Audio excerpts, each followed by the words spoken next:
Chapter 2742. Swallowed by shadows, Sunny's servants moved in the shadows of humanity unseen. The members of the Shadow Clan were spread out across both worlds, embedded into all layers of society.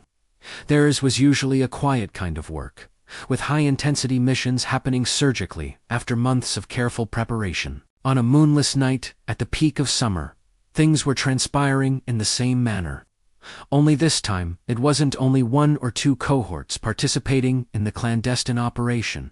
Instead, the entire Shadow Clan had been mobilized in complete secrecy, with dozens of elite awakened teams preparing to descend upon the adversary from the darkness. In Bastion, Quentin led his men to surround the Church of the Moon as the electric light of the street lamps flickered and died out, plunging the city into the embrace of shadows. Somewhere else, Rain and Tamar were preparing to assault the hidden base of a black market auction, accompanied by Ray and Fleur. In NQSC, Kim had donned her armor and led a cohort of awakened warriors to a fortified compound of a minor legacy clan. The street cameras conveniently falling victim to interference as they passed.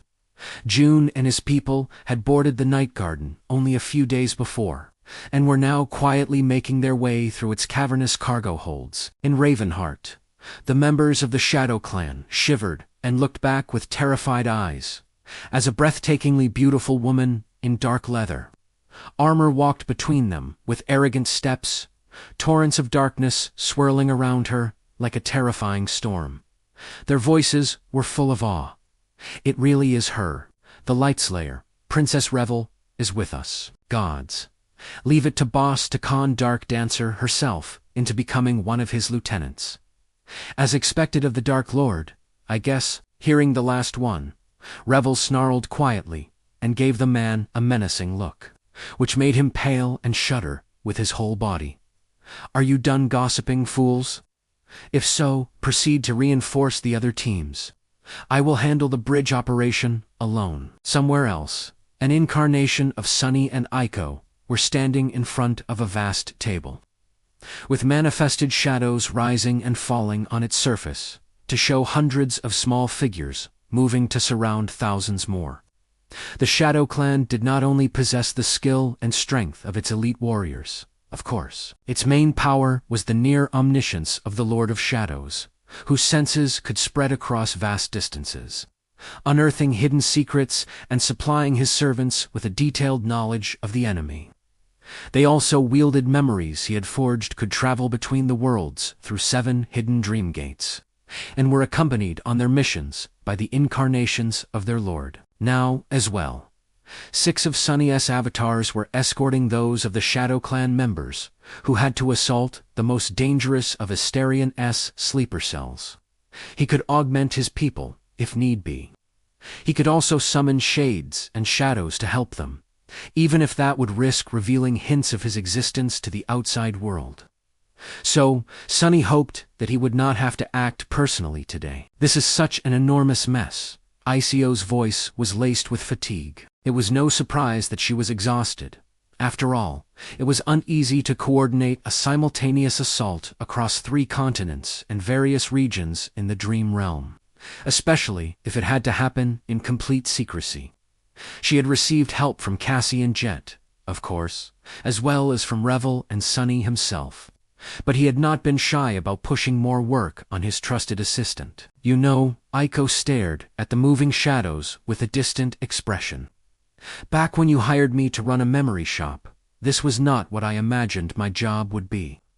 Gods, how did I end up here? Why am I even helping you kidnap thousands of random people?" Sunny looked at her thoughtfully for a few moments, then smiled. "Because of my charming personality?" Aiko gave him a long stare, then gasped. "Oh gods, I've been conned, haven't I?"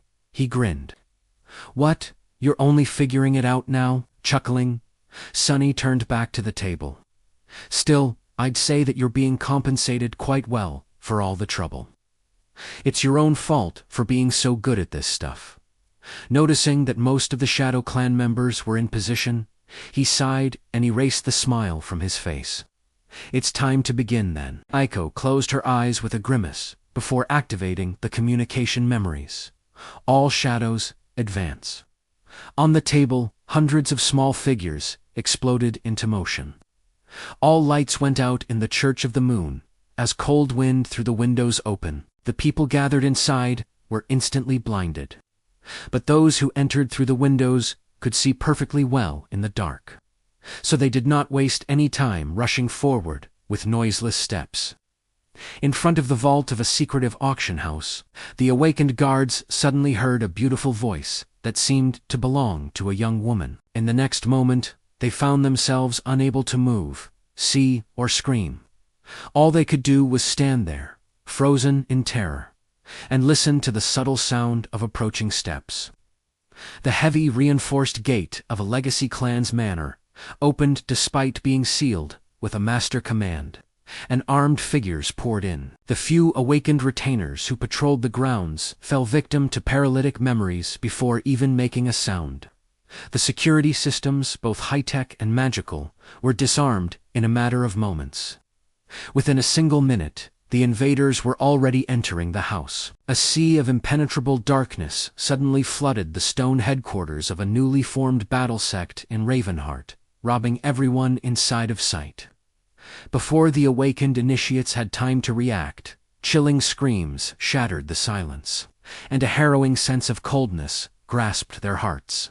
In the depths of the night garden, a sudden explosion bloomed, illuminating the darkness of a remote cargo hold, where a group of sinister smugglers had built their secret lair. Corsair, that bastard.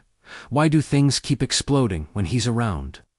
Aiko slammed her dainty fist into the table. Sunny coughed, hesitating to answer. He couldn't really comment, because he knew someone like that himself.